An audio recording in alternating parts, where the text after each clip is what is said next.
ನಮಸ್ಕಾರ ವೀಕ್ಷಕರೇ. ವರ್ಷದಲ್ಲಿ ಒಂದು ಸಲ ಬರುವಂತಹ ಮಾರ್ಗಶಿರ ಮಾಸ, ಅದರಲ್ಲೂ ಪ್ರತ್ಯೇಕವಾಗಿ ಈಶ್ವರನಿಗೆ ಹರಿದ್ರಾಭಿಷೇಕ ಎಂಬಂತಹ ಹರಿದ್ರ ನಕ್ಷತ್ರದ ದಿವಸ ಸ್ವಾಮಿಯವರಿಗೆ ರುದ್ರಾಭಿಷೇಕ ಮಾಡುವುದರಿಂದ 7 ಜನ್ಮಗಳ ಪುಣ್ಯ ಫಲಿತ ಅನ್ನುವಂತಹ ಪುಣ್ಯ ಒಂದೇ ದಿವಸದಲ್ಲಿ ಸಿಗುವಂತಹ ಪ್ರಸಿದ್ಧವಾದಂತಹ ಅಭಿಷೇಕವೇ ಶಿವನಿಗೆ ಹರಿದ್ರಾಭಿಷೇಕ.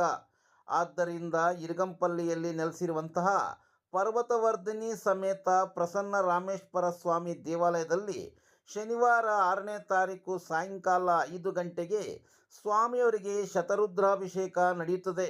ಕಾರ್ಯಕ್ರಮಕ್ಕೆ ಸಮಸ್ತ ಭಕ್ತ ಮಹಾಶಯರು ಆಗಮಿಸಿ ತನು ಮನ ಧನ ಸಹಾಯ ಮಾಡಬೇಕಾಗಿ ವಿನಂತಿ.